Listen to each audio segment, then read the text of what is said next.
The Manafort-looking man-spreader in the pinstripe suit, could be a Wall Streeter, possibly a top 1 or 10%er, arched his eyebrows and tilted his pelvis ever so slightly, subtly enough to maintain the wiggle room of plausible public deniability. He ran his tongue across his lips, gross and cliched. Double whammy. She involuntarily winced and made a gagging motion, as one might wave a cross in front of Dracula. It was rare that she was without a book. She favored 19th century novelists, George Eliot, Jane Austen, Charles Dickens. But this was one of those times she lacked printed matter. She found that looking down at her smartphone or tablet as the train was moving made her dizzy and nauseated. And while she realized that some vomit might clear valuable space in this crowded car, she chose to pass the time by reading the signs and advertisements that lined the tops of the walls all around her.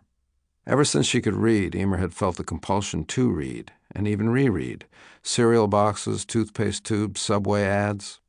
She was a reader. It defined her. She fixed her gaze well above the lap of the man-spreader and made out what she could. The first ad that caught her eye was for the ambulance chaser law firm of Washington, Leibowitz, and Gonzalez, offering lottery-type rewards for heartbreaking diagnoses. $5.3 million for lead poisoning, $6.3 million for rubella, $11.3 million for mesothelioma, and so on. The repetition of the .3 was slightly suspect. How could all the crappy tragedies that might befall you be worth a fortune .300,000? Emer did the dread math in her head that she was convinced we all do when faced with these types of Faustian lawsuit scenarios. $11.3 million for mesothelioma? Nope, pass. But $6.3 million for a little rubella? Maybe. Beats working. What was rubella anyway? Next to Washington, Leibowitz, and Gonzalez was a placard from a series the MTA had instituted called Trains of Thought, in which quotations from great literature and philosophy were randomly posted to entertain the masses in the midst of mass transit. One morning, as Gregor Samsa was waking from an anxious dream, he discovered that in his bed he had been changed into a monstrous verminous bug. Franz Kafka. The Metamorphosis was one of her favorite stories. She'd read somewhere that Kafka couldn't get through a reading of his own work without collapsing into fits of laughter. A deadpan humor born of incomprehensible horror, the literary equivalent of her favorite comedian/actor Buster Keaton. Kafka was a dark fantasist whose unadorned prose read like newspaper accounts from hell on earth. She wondered at the wisdom of bringing the specter of the cockroach, which was really the official anti-mascot of New York City, into the minds of subway riders trapped below ground, a place arguably more hospitable to vermin than people. She had seen roaches the size of New Jersey and rats you could throw a saddle on play on the tracks like they owned the place, like a post-apocalyptic Disney movie.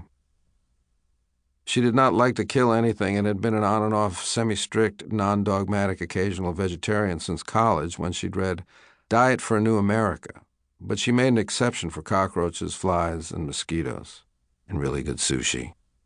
Some insects deserved to die. She thought briefly of the Zika virus and its sad crop of pin-skulled, brain-damaged infants. She had no children. She was 41 years old.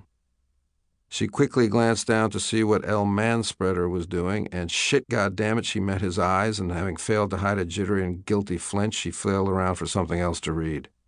As she cast her eyes nervously about the car, she was surprised at the violent and vindictive fantasies of revenge that visited her. Her inner judge never had rehabilitation in mind.